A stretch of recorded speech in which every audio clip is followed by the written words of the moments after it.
MSS ప్రేక్షకులకు నమస్తే. నేను మీ మండల సంజీవ. మిత్రులారా, ఈరోజు ఈనాడు, వెలుగు, ఆంధ్రజ్యోతి, నమస్తే తెలంగాణలో ఉన్నటువంటి ప్రధాన అంశాల విషయానికి వస్తే, ఈనాడులో కార్పొరేట్ స్థాయిలో ప్రభుత్వ పాఠశాలలు కూడా ఉండాలి, ఆ విధంగానే ఏర్పాటుకు కసరత్తు అనే అంశం పైన ఈరోజు ప్రధానంగా ఈనాడులో ఒక పెద్ద వార్త ప్రచురితమైంది. దానికి సంబంధించినటువంటి వార్త ఉంది. అదేవిధంగా ఈ యొక్క కార్పొరేట్ స్థాయి వైద్య విధానం మొట్టమొదలు సీఎం నియోజకవర్గమైనటువంటి కొడంగల్ నుంచి ఉండాలని చెప్పేసి అధికారులు కూడా కసరత్తు చేస్తున్నట్లు ఈ యొక్క వార్తలో ప్రధాన ఉద్దేశంగా కనిపిస్తుంది మిత్రులారా. ఇక ఇదే పత్రికలో 8 జిల్లాలను కలుపుతూ 392 కిలోమీటర్ల రింగు రైలు అనేటువంటి వార్త ప్రధానంగా ఈ పత్రికలో కనిపిస్తూ ఉంది. అదేవిధంగా మిత్రులారా, హైదరాబాద్లో బోనమెత్తిన హైదరాబాద్ అనేటువంటి వార్త కూడా ఈ పత్రికలో ఉంది. తర్వాత నేడు రేపు అతి భారీ వర్షాలు అనేటువంటి వార్త కూడా ఈ పత్రికలో కనిపిస్తూ ఉంది. బీసీ రిజర్వేషన్ తదితర అంశాలపైన 2-3 రోజులు సీఎం ఢిల్లీలోనే మకాం, రాహుల్ అధినేతతో మోదీకి కలున్నట్లు ఈ యొక్క వార్త సారాంశంగా ఈ వార్త మనకు ప్రధానంగా ఈనాడులో కనిపిస్తూ ఉంది. ఇక వెలుగు దినపత్రిక విషయానికి వస్తే, ఇటీవల 2-3 రోజుల నుంచి ఈ యొక్క బీజేపీ పార్టీలో జరుగుతున్నటువంటి అంతర్గత కుమ్ములాటకు సంబంధించినటువంటి వార్త ఈ పత్రికలో దాదాపు కనిపిస్తూ ఉంది. ఇటీవల బండి సంజయ్, ఈటల వర్గానికి మాట పెరిగినటువంటి సందర్భంలో ఈ యొక్క వార్తలు 2-3 రోజుల నుంచి సోషల్ మీడియాలో వైరల్ అవుతున్నటువంటి విషయం మీకు అందరికి తెలిసిందే. మరి ఈ యొక్క వార్తలపైన నేడు బీజేపీ చీఫ్ రామచంద్రరావు ఢిల్లీకి పయనమైనటువంటి వార్త ఈ పత్రికలో దాదాపు కనిపిస్తూ ఉంది. ఇదే వార్తాపత్రికలో ఏసీబీకి సంబంధించినటువంటి వార్త స్పష్టంగా కనిపిస్తోంది. 7 నెలల్లో, ఇటీవల జరిగినటువంటి 7 నెలల్లో మొత్తం 145 మందిని అరెస్ట్ చేసినట్లు ఏసీబీ యొక్క రివ్యూకి సంబంధించినటువంటి బులెటిన్ ఈ వార్తాపత్రికలో కనిపిస్తూ ఉంది. మరి గతంలో సుమారు 250 పైగా ఈ యొక్క అరెస్టులు, కేసులు అనేటువంటి వార్త ఈ పత్రికలో కనిపిస్తూ ఉంది. మొత్తాన్ని మీద ఏసీబీకి ట్రాప్ చేస్తున్నటువంటి అధికారుల లిస్టు మరి గతంలో ఏ విధంగా ఉంది, ప్రస్తుతం ఏ విధంగా ఉంది, పట్టుబడుతున్నటువంటి అధికారుల తీరు ఎక్కడెక్కడ ఎక్కువగా ఉన్నటువంటి వార్త కూడా కనిపిస్తూ ఉంది. ప్రధానంగా ఈ యొక్క ఏసీబీకి చిక్కుతున్నటువంటి వారిలో మొదటి వరుసలో రెవెన్యూ శాఖ ఉద్యోగులు ఉండగా, 2వ దాంట్లో ఈ యొక్క పోలీసు, 3వ పరిగణలోకి తీసుకుంటే మున్సిపల్ శాఖ అధికారులు ఉన్నట్లు ఈ యొక్క ఏసీబీకి సంబంధించినటువంటి నివేదికలో స్పష్టమవుతుంది మిత్రులారా. దీనికి సంబంధించినటువంటి డీటెయిల్స్ కూడా వివరణాత్మకంగా చూద్దాం. ఇదే పత్రికలో కంటోన్మెంట్ ఎమ్మెల్యేపై దాడికి యత్నం అనేటువంటి ఒక వార్త కూడా ప్రధానంగా కనిపిస్తూ ఉంది. మరి దానికి సంబంధించినటువంటి పోలీసులు ఆరాధిస్తున్నటువంటి వార్త కూడా ఈ పత్రికలో ఉంది. ఆంధ్రజ్యోతి పత్రిక విషయానికి వస్తే, వైద్య శాఖకు సంబంధించినటువంటి వార్త ఈరోజు మొదటి పేజీలో కనిపిస్తుంది పిల్లల. మరి సర్కారు, ప్రైవేటు ఆసుపత్రుల్లో జరుగుతున్నటువంటి ఈ యొక్క వైద్య నిష్పత్తి ఏ విధంగా ఉంది అనేటువంటి విషయం సంబంధించి వార్త ఉంది. మరి దీంట్లో ప్రధానంగా ఈ యొక్క మహిళలకు సంబంధించినటువంటి వార్త, మరి ప్రైవేట్లోనే అత్యధికం అనేటువంటి వార్త ఈ పత్రికలో కనిపిస్తూ ఉంది. మరి వివరణాత్మకంగా చూద్దాం మిత్రులారా. ఇదే వార్తాపత్రికలో RRR ఈ యొక్క రింగ్ రోడ్కు సంబంధించి పక్కనే రైలు అనేటువంటి ఈ యొక్క వార్త ఈ యొక్క ఆంధ్రజ్యోతి పత్రికలో ప్రధానంగా కనిపిస్తూ ఉంది మిత్రులారా. ఇక నమస్తే తెలంగాణ పత్రిక విషయానికి వస్తే, పార్లమెంట్ సమావేశాలకు సంబోధించి మోదీ మా ప్రశ్నలకు బదులివు అనేటువంటి వార్త ఈ పత్రికలో కనిపిస్తూ ఉంది. అదేవిధంగా బనకచర్ల ప్రాజెక్టుకు సంబంధించినటువంటి వార్త కూడా మొదటి పేజీలో కనిపిస్తూ ఉంది. ఇదే పత్రికలో బీసీ బిల్లు కేంద్రం తిరస్కరణ అనేటువంటి మాటను స్పష్టం చేస్తూ ఈ పత్రికలో ప్రధానంగా హెడ్డింగ్తో ఉన్నటువంటి వార్త ఈ పత్రికలో ఉంది. మిత్రులారా, ఈరోజు ఈనాడులో ఉన్నటువంటి ప్రధాన అంశాలు చూద్దాం. ఔటర్ రింగ్ రైలు 392 కిలోమీటర్లు, 26 స్టేషన్లతో తుది అలైన్మెంట్ ఖరారు. 8 జిల్లాలు, 14 మండలాల పరిధిలో RRR 3.5 కిలోమీటర్ల దూరంలోనే అంచనా వ్యయం 12,070 కోట్లు 6 ప్రాంతాల్లో పాత రైలు మార్గంపై కొత్త లైన్ అయినటువంటి వార్త ఈ రోజు ఈనాడులో ప్రధానంగా కనిపిస్తా ఉంది. ఔటర్ రింగ్ రైలు చూద్దాం ఒకసారి ఎట్లా పోతుందో. మాసాయిపేట, నిజామాబాద్, గజ్వెల్, కాజీపేట, వరంగల్, వలిగొండ, గుంటూరు, డోన్, బోర్గుల, వాడి, గుల్లగూడ, కొత్త లైన్ అనేటువంటిది తిరిగి మాసాయిపేట వరకు మొత్తం 392 కిలోమీటర్లు. ఇది ఒక త్రిపుల్ ఆర్ సంబంధించి. అదేవిధంగా సభ సమరమే నేటి నుంచి పార్లమెంట్ వర్షాకాల సమావేశాలు, ప్రధాని సమాధానానికి విపక్షాల పట్టనటువంటి వార్త ఇందులో కనిపిస్తోంది. సంగారెడ్డిలోని పిట్లం చెరువులో ఇలా మట్టిపోసి చదును చేశారు. ఇప్పటికే కొంత భాగం ఆక్రమించి కట్టడాలు కట్టారు. ఇదే జిల్లాలో మల్లెం చెరువులోనూ ఆక్రమణలు చోటు చేసుకుంటాయి. చెరువుకు చేటు నానాటికి పెరుగుతున్న కబ్జాల పర్వం, ఎఫ్టీఎల్ హద్దుల నిర్ణయంలో జాప్యం, నీటిపారుదల శాఖలో ఇప్పటికే పూర్తిగా తీరు, జిల్లాలోనూ హైడ్రాతర వ్యవస్థ ఉండాలని డిమాండ్ అటువంటి వార్త మనం దీంట్లో చూస్తున్నాం. మిత్రులారా, మొత్తానికి మీద ఇక రాష్ట్రంలో 43,000 చెరువులుండగా కేవలం రంగారెడ్డిలోనే 920 చెరువులు ఉన్నాయి.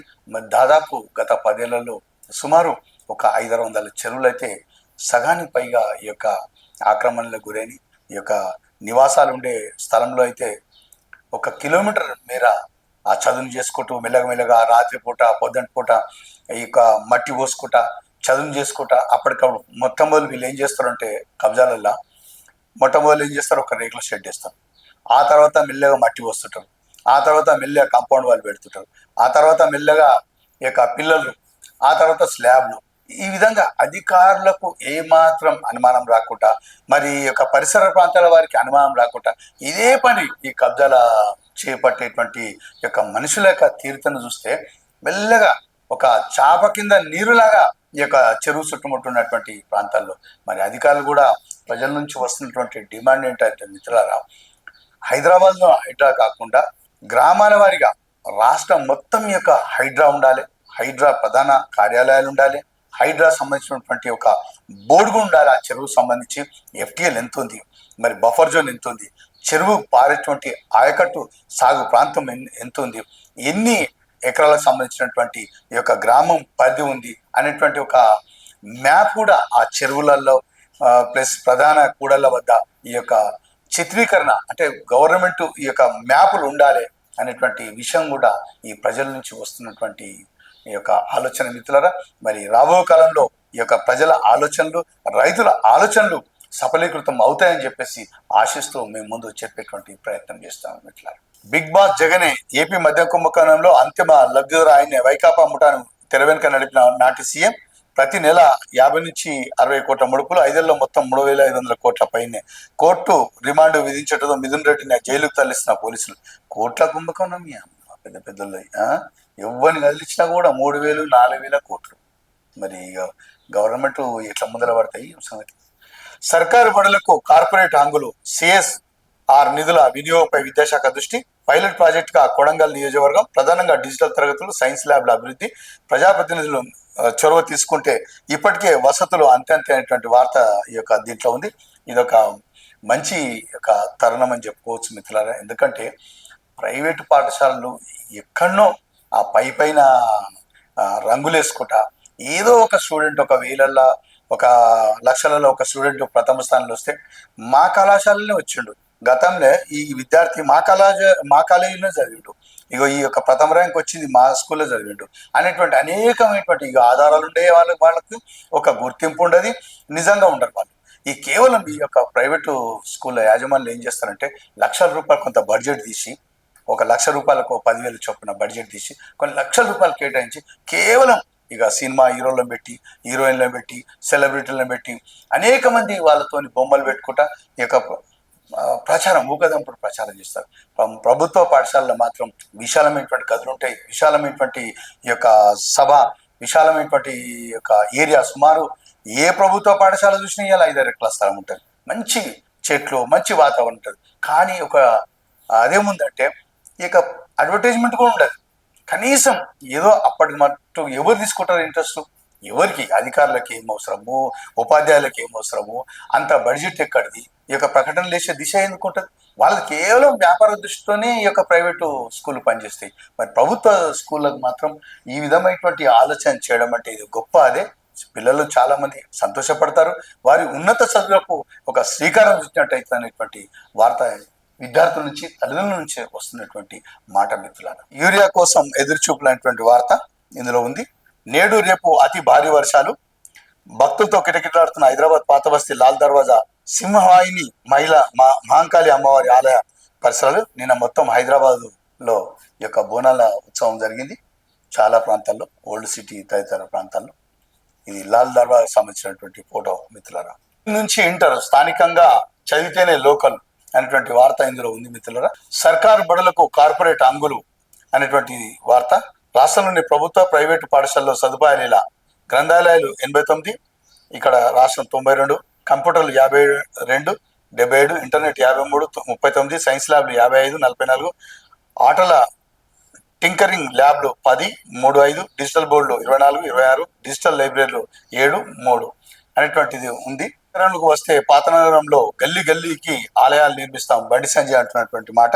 అదేవిధంగా ఫామ్ ఆయిల్ అంతర పంటలను ప్రోత్సహించాలి, మంత్రి తుమ్మల నాగేశ్వరరావు సంబంధించిన వార్త ఇది. ఈరోజు వెలుగు దినపత్రికలో ఉన్నటువంటి ప్రధాన అంశాలు చూద్దాం. ధూమ్ గా బోనాలు, ఇది హైదరాబాద్ సంబంధించినటువంటి వార్త. ఏసీబీకి ఫ్రీ హ్యాండ్, అవినీతి అధికారులకు చెక్, ఫిర్యాదులతో వెంటనే రంగంలోకి. 7 నెలల్లో 142 కేసులు, 145 మంది అరెస్టు. మీడియేటర్ ద్వారా దందా సాగించే లంచగొండుల లిస్టు రెడీ, త్వరలో ప్రభుత్వానికి రిపోర్ట్ అందజేయన్న ఏసీబీ. అదేవిధంగా లంచం అడిగితే ఫిర్యాదు చేయండి అనేటువంటిది ఒక వాట్సాప్ నంబర్ ఇచ్చిన మిత్రులారా, ఇది నోట్ చేసుకోవచ్చు అందరు కూడా. 9440446106, మరోసారి చెప్తున్నా, 9440446106. మీ దగ్గర, మీ ప్రాంతాల్లో ఎవరైనా కూడా అవినీతి సంబంధించి ఏదన్నా చిన్న పనికో పెద్ద పనికో మీరు డబ్బులు అడిగినటువంటి సందర్భంలో ఈ నంబర్కు మీరు వాట్సాప్ చేసినట్టయితే వారు మీ యొక్క నంబర్ను గోప్యంగానే పెడతారు, ఎవరు బహిర్గతం చేయరు. ఆ యొక్క ఏసీబీ సంబంధించిన వార్త మీరు నిర్భయంగా కూడా మీరు ఫిర్యాదు చేయొచ్చు మిత్రులారా. గత సంవత్సరము ఏసీబీ అరెస్టులు మరి ఎంతమంది కేసులు పెట్టినారు ఒక లిస్ట్ ఉంది, చూద్దాం. 2024లో నమోదైన ఏసీబీ కేసులు, అరెస్టులు. కేసులు 152, అరెస్టులు 223. సీజ్ చేసిన లంచం డబ్బు 82.78 లక్షలు. ఇక ప్రస్తుత సంవత్సరంలో ఈ యొక్క 7 నెలల్లో 2025 జనవరి నుంచి జూలై 20 వరకు 142 కేసులు, అరెస్టులు 145. సీజ్ చేసిన లంచం డబ్బు 28.57 లక్షలు. మరి చాలా ఆశ్చర్యం ఏంటంటే 142 కేసులు అయితే అప్పటికి ఇప్పటికి నాకు తెలిసి ఈ సంవత్సరానికి మొత్తం 250 వరకు పోయినా కూడా ఆశ్చర్యం లేదు. అంత స్పీడప్ లా పెరుగుతుంది యొక్క అంకెలు. మెట్రో ఫేజ్ 2 పై అయోమయం, రివైజ్డ్ డిపిఆర్ పంపి 2 నెలలు గడిచిన ఆమోదించని కేంద్రమైనటువంటి వార్త ఇందులో కనిపిస్తా ఉంది. యూరియా సైడ్ ట్రాక్, వ్యవసాయేతర అవసరాలకు మల్లుతున్నట్టు అనుమానం. పాల కల్తీ, పేలుడు పదార్థాల తయారీకి వినియోగం. ఏటా 15 నుంచి 20% పెరుగుతున్న వాడకం. సరఫరాపై కేంద్ర విజిలెన్స్ నిఘా. యూరియా వినియోగంపై రాష్ట్రానికి సూచనలైనటువంటి వార్త ఒకటి ప్రధానంగా అనిపిస్తూ ఉంది. మరి కొంతమంది కంపెనీలకు కూడా ఈ యొక్క యూరియా తీసుకపోతారట, మరి దానికి సంబంధించిన వార్త.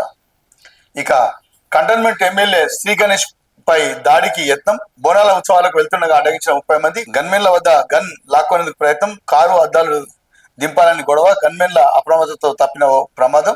ఓయూ పోలీస్ స్టేషన్ లో ఫిర్యాదు చేసిన ఎమ్మెల్యే శ్రీ గణేష్ కు ఫోన్ చేసి వివరాలు ఆరా తీసిన సీఎం రేవంత్ అనే వార్త.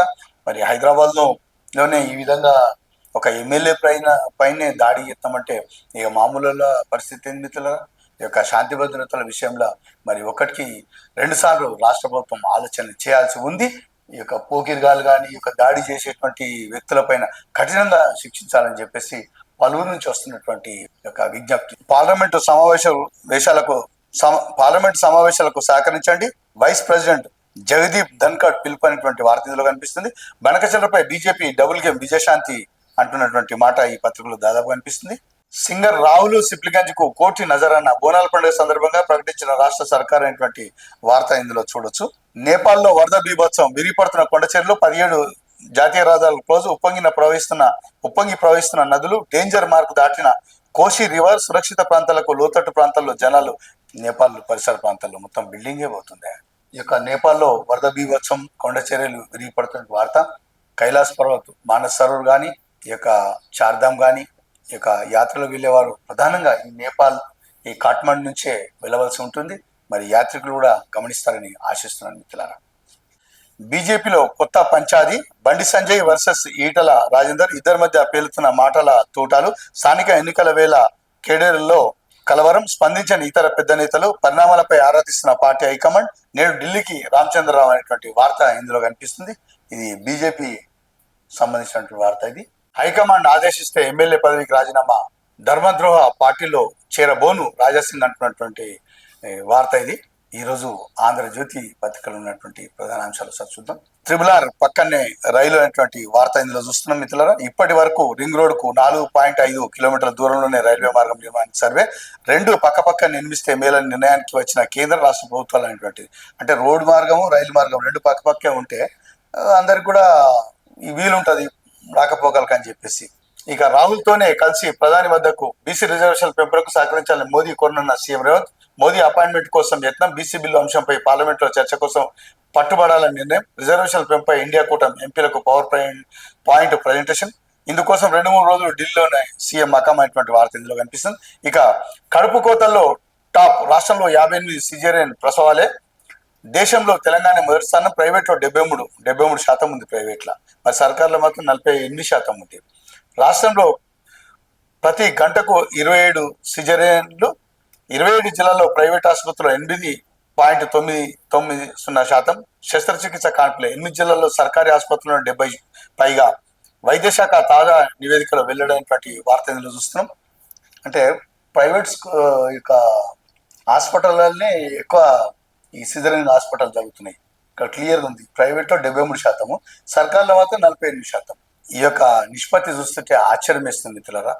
అంటే ప్రభుత్వ ఆసుపత్రులకు వెళ్తే మాకు ఒక ప్రమాదమనో, లేకపోతే డాక్టర్లు ఉంటారో ఉండరో అనే అనేకమైనటువంటి అనుమానాలతోటి మరి లక్షల రూపాయలు అయినప్పటికీ కూడా ఈ యొక్క ప్రైవేటు వైపే మొగ్గు చూపిస్తూ ఉన్నారు. ఇందులో మరి అధికారుల తప్పిదనమా, లేకపోతే ఈ యొక్క వచ్చేటువంటి ఒక జనాలకు ఒక అభద్రత భావం ఏదో మొత్తాన్ని మీద విషయం ఏందో కానీ మొత్తాన్ని మీద ప్రైవేటు ఆసుపత్రి వైపే ఈ అడుగులు వేస్తారు. మరి ఈ యొక్క నివృత్తికి మరి ప్రతి ఒక్కరూ ఆలోచన కూడా చేయాలి. ముందుగానే ఏంటంటే వాస్తవానికి ప్రభుత్వ హాస్పిటల్స్లోనే సకల సౌకర్యాలు ఉంటాయి. ప్రభుత్వం అన్ని విషయాలను దృష్టిలో పెట్టుకొని వారు ఏదైనా అవసరం అయితే తప్ప ఈ యొక్క సిజరీన్ చేయరు వాళ్ళు, ఈ యొక్క ప్రభుత్వం దాంట్లో. ఇక ప్రైవేట్లో కేవలం డబ్బుల గురించి అని చెప్పేసి ఇక హడావిడి, ఇట్లా బిడ్డ ఈ విధంగా అయింది, బిడ్డ తిరగబడుతున్నాడు, మరి ఏమమ్మా ఏమంటావు అనేటువంటి ఒక భయంతో వారు తొందరగా ఈ యొక్క నిర్ణయాలు తీసుకోవాలని చెప్పేసి ఈ యొక్క పేషెంట్ల పైన ఒత్తిడి చేస్తూ ఒక ఆపరేషన్ కూడా చేస్తుంటారు మరి ప్రైవేట్లో. మరి ఒకసారి గమనించాలి మిత్రులారా మీరందరూ కూడా ఈ విషయం పట్ల. టాప్ 20లో మన వైద్య కళాశాలలు ఒక్కటి లేదు. NIRF ర్యాంకుల జాబితాలో తెలుగు రాష్ట్రాల కాలేజీలకు దక్కని చోటు, నేటి నుంచి నీట్ యూజీ కౌన్సిలింగ్. మరి టాప్ 20లో మన యొక్క ఒక్క కాలేజీ కూడా లేదు. దేశంలో టాప్ 10 వైద్య కళాశాలలు ఇవే. అఖిల భారత ఎయిమ్స్ సంబంధించింది పీజీది ఎక్కడ, ఢిల్లీ, చండీగఢ్, నెల్లూరు, కర్ణాటక, పుదుచ్చేరి, ఉత్తరప్రదేశ్, తమిళనాడు, కర్ణాటక, తమిళనాడు సంబంధించినటువంటి. ఇందులో ఒక్కటి కానీ తెలంగాణ కానీ ఏవి కూడా లేవు ఇందులో టాప్ 10 వైద్య కళాశాలలో. ఈరోజు నమస్తే తెలంగాణ ఉన్నటువంటి ప్రధాన అంశాలు చూద్దాం. ప్రధాని ఉండాల్సింది బిగ్ బాస్ లా కాదు, చిన్న దక్షిణాది రాష్ట్రాలపై ఆధిపత్యం తగదు, కేటీఆర్ అంటున్నటువంటి మాట ఇది. మోదీ మా ప్రశ్నలకు బదులు పార్లమెంటు సమావేశాల సందర్భంగా ఈ యొక్క ప్రశ్నలట. నేటి నుంచి పార్లమెంట్ వర్షాకాల సమావేశాలు, అదేవిధంగా బనకచర్లకు బలి అవుదామా క్వశ్చన్ మార్క్తో కూడిన వార్త. మంత్రుల ఫోన్లు ట్యాపింగ్, ముఖ్య నేత నిఘా నేత్రం, ప్రతి కదలికపై ఆరాయనటువంటి వార్త ఇందులో కనిపిస్తూ ఉంది. బనకచర్లపై పొరుగు రాష్ట్రాల గప్చూప్ అనే వార్త, ఆర్డినెన్స్ తో ఒరిగింది ఏం లేదనేటువంటి వార్త ఇందులో కనిపిస్తుంది. అదేవిధంగా యూరియా గురించి లైన్ అయినటువంటి ఏరియా ఏదైనా యూరియా కష్టాలనేటువంటి వార్త ఇందులో కనిపిస్తుంది. 150 రోజుల కథ, SLBC కంచికి అనేటువంటి వార్త, 4 రోజులు భారీ వర్షాలు అనేటువంటి వార్త ఇందులో కనిపిస్తూ ఉంది ప్రధానంగా. ఇవి ఈరోజు వెలుగు, ఆంధ్రజ్యోతి, ఈనాడు, నమస్తే తెలంగాణ ఉన్నటువంటి వార్తలు చదివి వినిపించే ప్రయత్నం చేశాం మిత్రులారా. ఇవి ఈనాటి వార్తలు. నమస్తే.